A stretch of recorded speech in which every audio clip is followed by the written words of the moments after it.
The laughter started before David Reeves even stepped off the transport ship. 3 HFY warriors stood near the landing platform, their silver skin catching the purple light of the twin suns. They moved with that fluid grace their species was famous for, heads turning in perfect unison to watch the human descend the ramp. One of them whispered something, and the others covered their mouths to hide their smiles. David pretended not to notice. He had expected this. The crystalline academy rose before him like a frozen dream. Towers of pale blue crystal stretched toward the sky, connected by bridges that seemed too thin to hold any weight. Warriors from dozens of species trained here, learning combat arts that had been perfected over thousands of years. It was the most prestigious martial institution in the known galaxy, and David was the first human ever invited. He walked slowly across the platform, carrying only a small bag over his shoulder. Around him, students moved at speeds that made his head spin. An HFY sprinted past, covering 50 meters in the time it took David to take 3 steps. A pair of Gorvathi warriors, massive and stone-skinned, rumbled by with ground-shaking footsteps that were still somehow faster than his own pace. Everyone was faster than him. That was the fundamental truth about humans in this galaxy. They were slow. Painfully, embarrassingly slow. The average HFY could move 3 times faster than any human. Even the heavy Gorvathi, built like walking mountains, could outpace Earth's finest athletes. Humans were considered an evolutionary joke, a species that had somehow developed space travel despite having the physical capabilities of sleeping rock. The welcome ceremony took place in the central courtyard. Master Orvin, an ancient reptilian creature with scales the color of rust, stood on a raised platform and introduced the new students. His yellow eyes lingered on David for a long moment before moving on. David stood among warriors who towered over him, warriors who could kill him before he could blink. He kept his breathing steady and his face calm. Then she arrived. Lyri and Shadowmere walked through the crowd like water flowing through stones. The other students parted for her automatically, their heads bowing in respect. She was HFY royalty, daughter of the legendary Lord Commander Varek, and she had won more training tournaments than anyone her age in recorded history. She was also stunningly beautiful, with silver skin that seemed to glow and eyes like liquid mercury. But those eyes held nothing but contempt as they fell upon David. She stopped directly in front of him. David felt the air shift. He saw the slight tensing of her leg muscles, the tiny adjustment of her weight. He knew what was coming, but there was nothing he could do about it. Lyrian ran circles around him. Literally. She moved so fast she became a silver blur, orbiting David like a moon around a planet. 20 times, 30 times, 50 times. The wind of her passage whipped at his clothes and hair. Students laughed openly now, pointing and jeering. Then she stopped, appearing directly in front of him as if she had never moved at all. David had not reacted. He had not flinched. He had not even tried to turn his head to follow her movement. Lyrian tilted her head, studying him like a scientist examining a particularly boring insect. "I shall call you the Standing Stone," she announced, loud enough for everyone to hear. "Because you are so slow, you might as well be furniture." More laughter. Someone in the crowd repeated the name, and soon it spread like fire. David simply nodded. "Thank you for the welcome," he said. This confused her. She had expected anger, embarrassment, perhaps tears. Not quite acceptance. Master Orvin dismissed the assembly, but not before assigning David to remedial training with the youngest students. Children, essentially. Warriors who had not yet completed their 10th year. The humiliation was complete. That night, David sat alone in his quarters. His roommate, a massive Gorvathi named Rook, had not yet arrived. The room was sparse but comfortable, with a window overlooking the crystal towers. David closed his eyes as he stood in the center of the room and began his meditation. Not sitting as most species did, but standing, perfectly still. His breathing slowed until it was nearly undetectable. His heartbeat dropped to 40 beats per minute, then 30, then 20 hours passed that he did not move. Not a twitch, not a sway. He became exactly what Lyrian had mockingly called him, a standing stone. But inside that stillness, David was listening.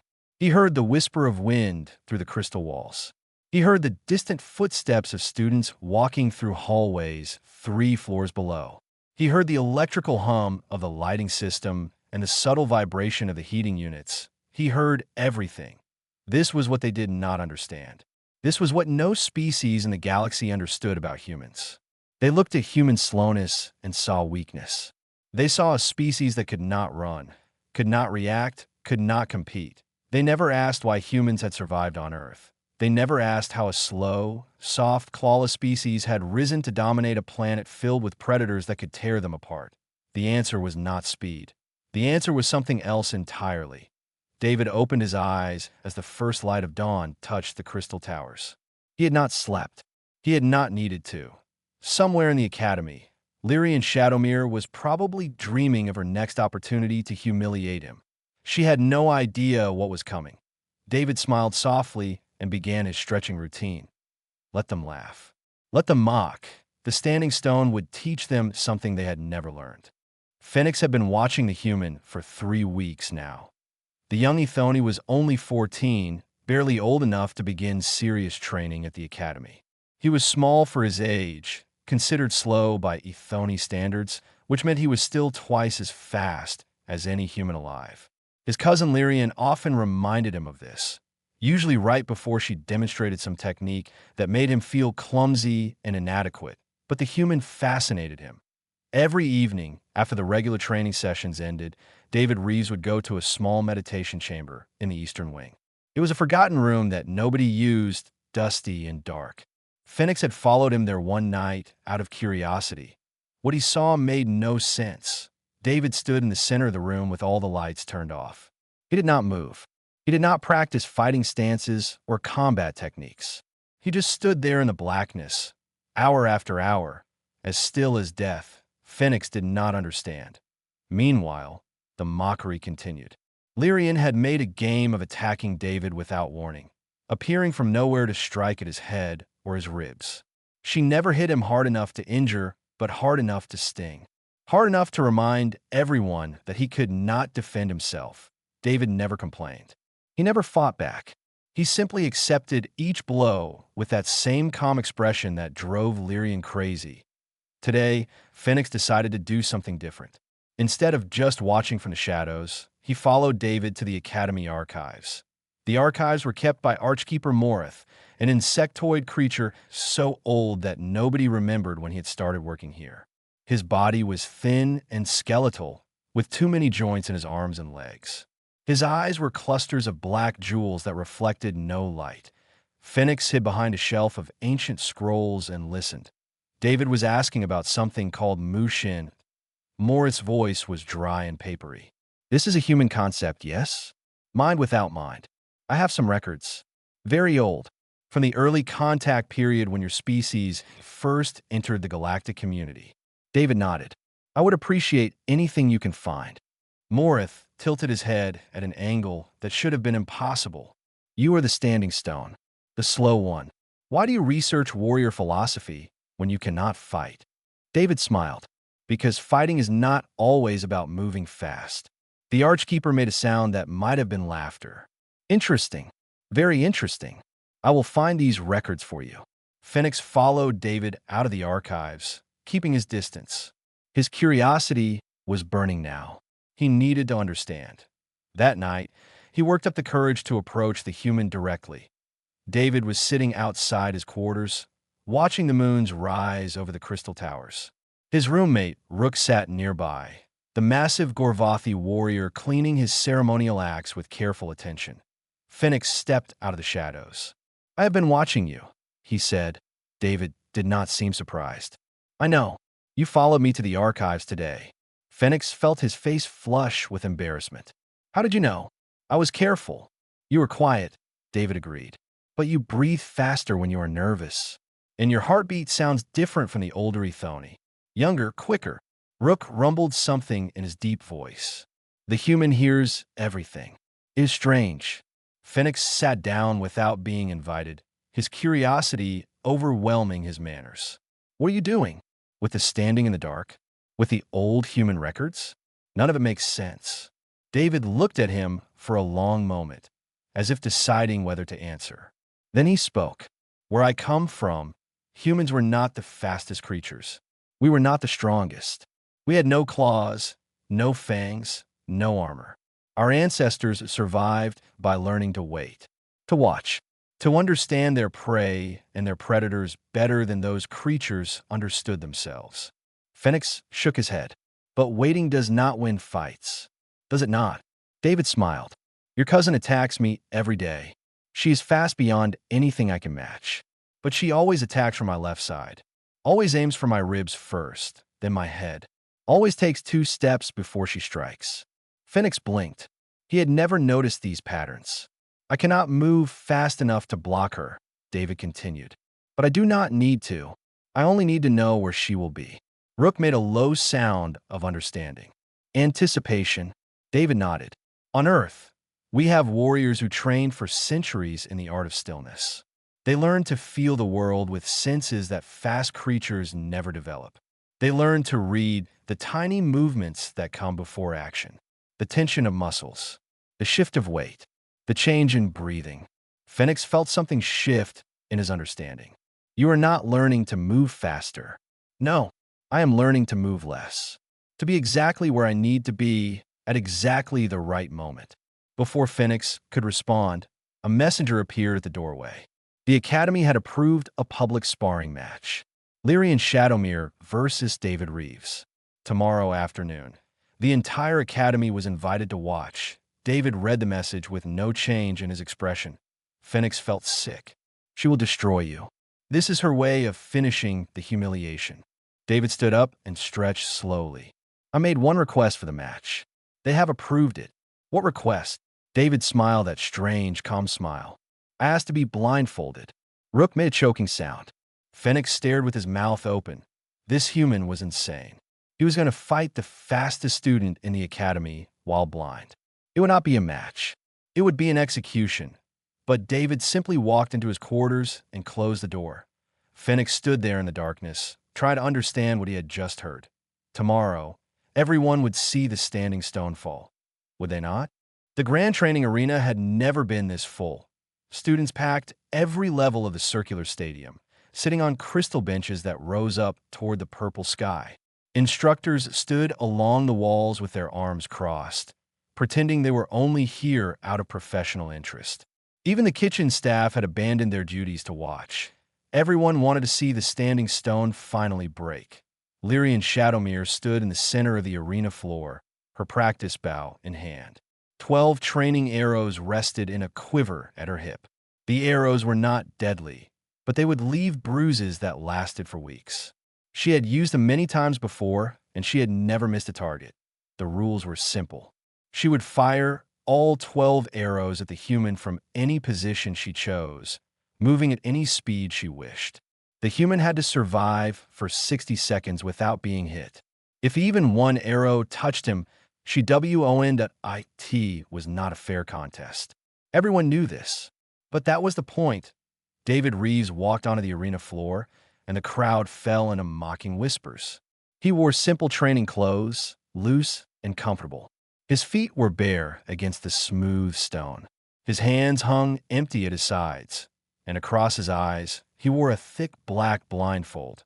The whispers turned to open laughter. Someone shouted that the human had lost his mind. Another voice suggested that being blind would spare him the embarrassment of seeing himself fail. Lyrian looked at her opponent and felt a flicker of annoyance. She had wanted to see the defeat in his eyes. She had wanted to watch his confidence crumble as arrow after arrow found its mark.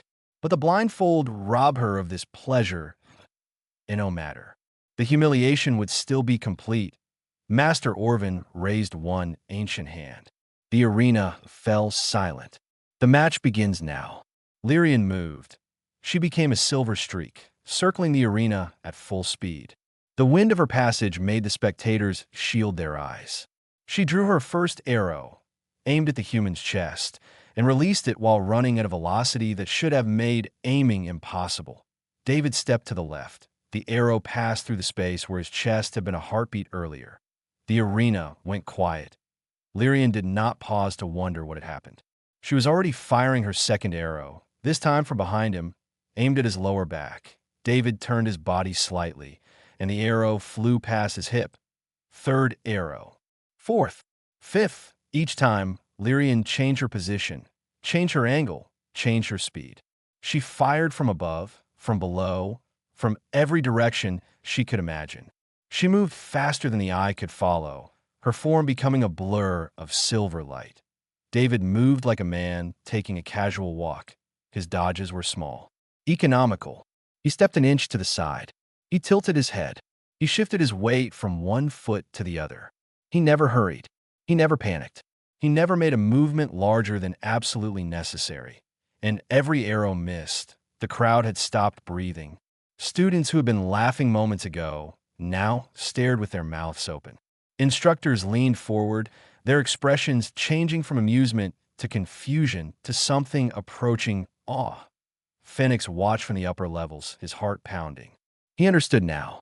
He finally understood. David was not dodging the arrows. He was dodging Lyrian. The human could hear her footsteps on the stone floor, even when she moved at blur speed. He could hear the whisper of her breathing, the subtle creak of the bow as she drew each arrow. He could feel the tiny changes in air pressure as she changed direction. He knew where she was at every moment, and he knew where she would shoot before she released a string. The arrows were just symptoms. Lyrian was the disease. Arrow 10. 11. Lyrian was breathing hard now, her movements becoming desperate. She had never missed this many times. She had never faced an opponent she could not hit. The impossibility of what was happening drove her to move even faster, to fire even more recklessly, which only made her more predictable. Arrow 12. Lyrian poured everything she had into this final shot. She sprinted in a complex pattern, changed direction 3 times, drew and released the arrow at the peak of her speed. David caught it. His hand moved with a precision that seemed almost lazy, reaching up to pluck the arrow from the air like a man grabbing a floating leaf. He held it for a moment, feeling its weight. Then he dropped it and removed his blindfold. The arena was silent. David looked at Lyrian with those calm, steady eyes. Then he bowed, a slow and respectful gesture that held no mockery, no triumph, no anger. For a long moment, nobody moved. Nobody spoke. Then Master Orvin began to clap. The sound was slow and deliberate, each impact of his scaled hands echoing through the stunned silence. One by one, other instructors joined him. Then the students. Within seconds, the arena erupted in applause that shook the crystal walls. Lyrian stood frozen in the center of the floor. Her bow hung loose in her hand. Her silver face had gone pale. She had spent her entire life believing that speed was everything. That to be fast was to be powerful. That to be slow was to be weak. The standing stone had just proven her wrong. David walked past her toward the exit. As he passed, he spoke quietly, words meant only for her ears. Speed is wonderful, but it teaches you nothing about stillness. Then he was gone, and Lyrian was left alone with the cheering crowd and the 12 arrows scattered across the floor. She did not move for a very long time. Lyrian had not left her quarters in 4 days. Food trays piled up outside her door, untouched. Messages from friends and admirers went unanswered. Even her younger cousin Phoenix had been turned away 3 times. Inside, the princess of the Thony warrior caste sat in darkness and thought about everything she had believed. She had been raised to worship speed. Her people measured worth in velocity, status in quickness, honor in the ability to strike before an opponent could react. From her first steps, she had been trained to move faster, always faster, until the world around her became a slow-motion dream. And in one afternoon, a human had made all of it meaningless. Phoenix visited David that same week, finding the human in Master Orvin's private meditation garden. The garden was a quiet place of still water and ancient stones, far from the noise of the training grounds. The young Ethoni had 1,000 questions, and David answered them patiently. The technique is called Mu Shin, David explained. It means mind without mind. When I stand in the darkness, I'm not thinking about what I will do. I'm emptying myself of all thought, all expectation, all desire. I become a mirror that reflects the world exactly as it is. Phoenix shook his head.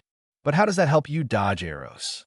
When your mind is empty, you do not react to what you see or hear. You react to what is. There is no delay between perception and action. The arrow does not fly toward me, and then I move. I'm already moving before the arrow exists. This was difficult for Phoenix to understand. His entire training had been about thinking faster, planning faster, executing faster. The idea of not thinking at all seemed like surrender. David smiled as if he could read these doubts. On Earth, there is a story about a master swordsman. A young student asked him how to defeat an opponent who was faster. The master said, "Do not try to be faster. Try to be earlier." Phoenix repeated the words silently, letting them sink into his mind. Later that day, Master Orvin summoned David to his chambers. The ancient reptile moved slowly, his joints creaking with every step. He was the oldest instructor at the academy, so old that he remembered a time before the Thoni dominated the warrior castes. "I brought you here for a reason," Orvin said. "You're not the first slow species I have taught." David waited in respectful silence. "My own people were once considered weak," the master continued. "We were hunted by faster predators. We were enslaved by quicker species. We nearly went extinct." His yellow eyes grew distant with memory. "Then we learned what you call stillness. We learned to feel the world rather than race through it. We became something different, something that speed-blessed species could not understand or defeat." He looked at David with something like recognition. "Humans are walking the same path. Given enough time, you will become formidable." David nodded slowly. "I hope so. But first, I have to survive tomorrow." Orvin made a sound that might have been a laugh. "Yes, the Shadowmere girl has been humbled. Her pride will demand revenge." As if summoned by these words, a knock came at the door. Lyrian stood in the entrance, looking smaller than David had ever seen her.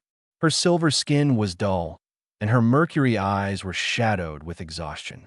She wore no armor, carried no weapons. She looked like a lost child rather than a warrior princess. Master Orvin excused himself, leaving them alone. For a long moment, neither spoke. Then Lyrian bowed.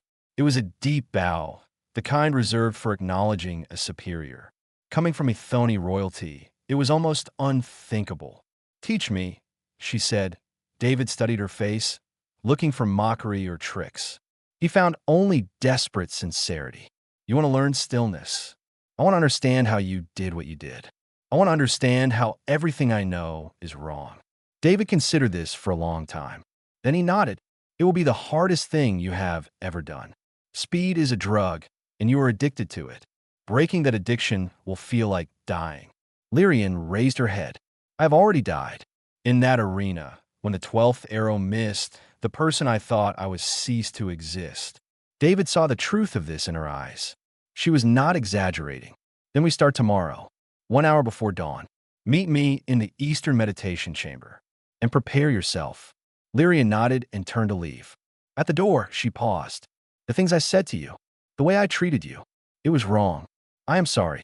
David smiled gently. "You treated me the way your world taught you to treat slow things. The mistake was not yours alone." Lyrian left without another word. David stood alone in the master's chambers, thinking about what was coming. Teaching an Ithoni to be still would be like teaching a fish to walk. It went against every instinct, every fiber of their being. But if Lyrian could learn, others might follow. And perhaps slowly, the galaxy might begin to understand that speed was not the only kind of strength. He closed his eyes and began to listen to the silence. Training began in darkness. Lyrian stood in the center of the meditation chamber, blindfolded, her hands trembling at her sides. Every instinct in her body screamed at her to move, to run, to do something. Standing still felt like drowning. "Breathe," David said from somewhere in the shadows. "Just breathe." "I am breathing," Lyrian snapped. "It does not help. You're breathing fast." Panicked. "Slow it down. Match my rhythm." She tried. It was like trying to hold water in her fists.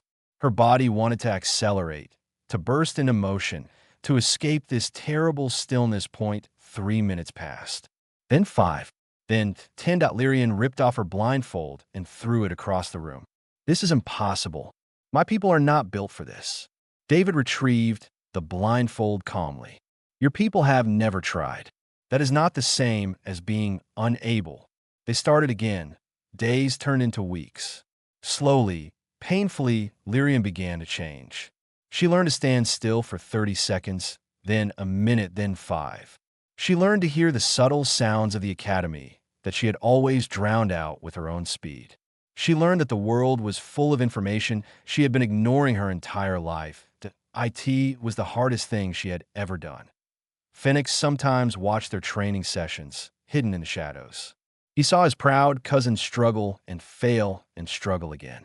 He saw the human teacher patient and encouraging, never mocking, never frustrated at IT. It was strange to see these two people who had been enemies becoming something like friends. Then the delegation arrived. Point 10 Ethoni High warriors descended from the sky in ships of polished silver. At their head was Lord Commander Varek Shadowmere, Lyrian's father and the most decorated military leader in Ethoni history. He was not here to visit his daughter. He was here to address the insult. Word of Lyrian's defeat had spread across the sector. An Ethoni princess, beaten by a human. The warrior caste was humiliated. Honor demanded a response. Varek confronted David in the central courtyard, surrounded by his guards and a growing crowd of curious students. The Lord Commander was tall, even by Ethoni standards, his silver skin marked with old scars that spoke of countless battles. His eyes were cold and hard, like frozen mercury. You cheated, Varek declared. You used some human trick to deceive my daughter. No slow creature could have done what witnesses claim. David stood calmly before him. There was no trick, only training. Lies. Varek stepped closer, his voice rising. I demand satisfaction. A true duel. Bladed combat. No blindfolds. No games. Prove that humans are more than pathetic jokes. Or be exposed as the fraud you are. The crowd murmured. This was no sparring match with training arrows. This was a challenge to the death. Master Orvin tried to intervene. Lord Commander, this is highly irregular. The Academy does not permit lethal duels. Varek turned his frozen gaze on the ancient reptile. The Academy also does not permit its students to be humiliated by inferior species. Unless the human accepts my challenge, I will use my authority to have all humans permanently banned from this institution. The crowd fell silent. Everyone looked at David. The human took a slow breath. Then he nodded. I accept. Varek smiled, cold and satisfied. Tomorrow at dawn. The grand arena. He turned and walked away, his guards following in perfect formation. Lyrian appeared at David's side moments later, her face tight with fear. You cannot fight my father, she said. He has killed 100 opponents in single combat. Warriors faster than me, stronger than me. You will die. David looked at her calmly. Probably. Then why accept? Because if I refuse, every human who comes after me will be judged by my cowardice. I cannot let that happen. Lyrian was silent for a long moment. Then she grabbed his arm and pulled him toward the eastern wing. My father has patterns, she said as they walked. Weaknesses. He thinks he is perfect, but I have watched him fight my entire life. Let me show you what I know. They trained through the night. Lyrian demonstrated her father's fighting style, his favorite attacks, his tells. Varek had 3 specific movements he always made before his killing stroke. A slight dip of his shoulder, a shift of his rear foot, a change in his breathing pattern. He does not know he does these things, Lyrian explained. Nobody has ever survived long enough to recognize the pattern. David practiced reading these signals until they were burned into his memory. As dawn approached, Phoenix found them still training. The young Ethoni looked terrified. The whole sector is watching, he said. They are broadcasting the duel live. Millions of beings will see what happens. David stopped his practice and looked at the rising suns. Good, he said quietly. Then millions of beings will learn something today. Whether that lesson would be about human strength or human death remained to be seen. Lyrian stood beside him as the light grew brighter. I should hate you for what you did to me in that arena, she said. Instead, I am terrified of losing you. David smiled softly. then your training is already working. You're learning to value things that are slow to grow. The bells began to ring, calling everyone to the grand arena. The final lesson was about to begin. The grand arena had transformed into something almost sacred. Dignitaries from a dozen species filled the upper galleries. Cameras floated at every angle, broadcasting to billions across the sector. The morning light poured through the crystal walls, painting everything in shades of gold and purple. Lord Commander Varek Shadowmere stood on one end of the arena floor, dressed in ceremonial armor that gleamed like liquid silver. His sword was a masterwork of Ethoni craftsmanship, its edge so fine it could split a hair lengthwise. David Reeves stood on the other end, wearing simple training clothes. His borrowed sword was functional but ordinary. Against the glory of his opponent, he looked like a peasant facing a god. The crowd buzzed with anticipation. Most expected this to be over in seconds. A few wondered if the human would even have time to raise his weapon before dying. Master Orvin stood between them, his ancient voice carrying across the silent arena. This is a duel of honor. First blood ends the match. Do both parties understand? First blood, a small mercy. David would not have to die today, only be wounded. Assuming Varek showed any mercy at all, both fighters nodded. Orvin stepped back. Begin. Varek attacked immediately.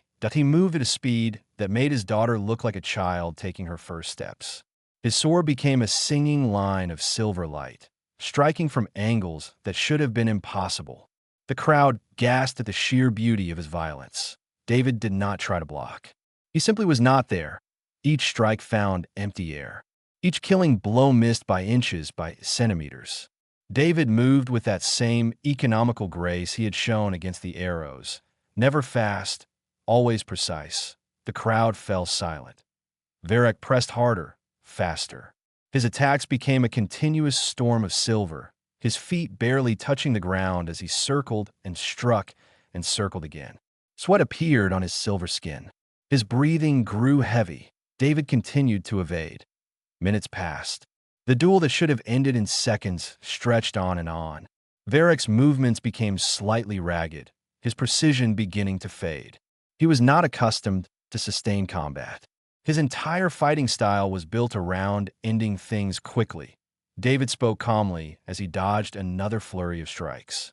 You have never fought anyone you could not overwhelm with speed. You never learned to pace yourself. You never learned to wait. Varek snarled and attacked with renewed fury. But fury made him sloppy. His tells became more obvious. The dip of his shoulder, the shift of his foot, the change in breathing. David watched for these signs, waiting for the killing stroke that would come eventually. There, the shoulder dipped. David was already moving. For the first time in the entire duel, he stepped forward instead of retreating. His borrowed sword came up in a simple, direct thrust that any first-year student could have performed, but it was exactly the right thrust at exactly the right moment, aimed at exactly the right place. The point caught Varek's sword arm just above the elbow, a shallow cut, barely deep enough to draw blood. First blood. The arena erupted. Varek stumbled backward, staring at his wounded arm in disbelief. In 100 duels, he had never been touched. Never. He was the fastest warrior in Ethoni history, and a slow human had cut him. Master Orvin's voice boomed across the noise. First blood to David Reeves. The duel is concluded. The crowd was in chaos. Some cheered, some sat in stunned silence. Some argued about what they had just witnessed. But everyone knew they had seen something historic. David lowered his sword and bowed deeply to his opponent. Varek stood frozen, his silver face unreadable. For a long moment, it seemed he might attack again. Rules be damned. Then Lyrian was there, stepping between them. "Father," she said, "it is over." Varek looked at his daughter, then at the human who had defeated her, then at his own bleeding arm. Something shifted in his expression. Not acceptance, not yet, but the first crack in a lifetime of certainty. "How?" he asked, his voice hollow. "How is this possible?" David met his gaze steadily. "Because speed is not the only kind of strength. And being slow taught me things you have never had to learn." Varek turned and walked away, his guards falling in behind him. At the arena entrance, he paused and looked back. This is not over, human. David nodded. I know, but perhaps next time we can learn from each other instead of fighting. The Lord Commander did not respond. He simply vanished into the shadows, carrying his wounded arm and his wounded pride. Lyrian reached David first, throwing her arms around him in a hug that nearly knocked him over. You are insane, she said, and brilliant, and I am never training with anyone else again. Phoenix pushed through the crowd, his young face glowing with excitement. That was the greatest thing I have ever seen. Can you teach me too? Please. Master Orvin approached more slowly, his yellow eyes warm with something like pride. You have changed something today, the ancient reptile said. The galaxy watches now. They will remember the standing stone who would not fall. In the months that followed, the Academy created a new course. Stillness Arts, they called it. David Reeves was named its first instructor. Lyrian became his first official graduate, followed by Phoenix, followed by students from a dozen species who had begun to question everything they knew about speed and strength on the last day before the semester ended. Phoenix found David alone in the Eastern meditation chamber, standing in darkness as he always did. Teacher, the young Ethone said, what is the greatest lesson you can teach us? David opened his eyes and smiled. The fastest path between 2 points is not always a straight line. Sometimes it is learning to be exactly where you need to be. And sometimes standing still is the fastest way to reach your destination. Phoenix thought about this for a long moment. Then he closed his eyes and joined his teacher in the darkness, practicing the ancient human art of doing nothing at all. Outside, the twin suns set slowly over the crystal towers, painting the sky in colors that only those who took time to watch could ever truly appreciate.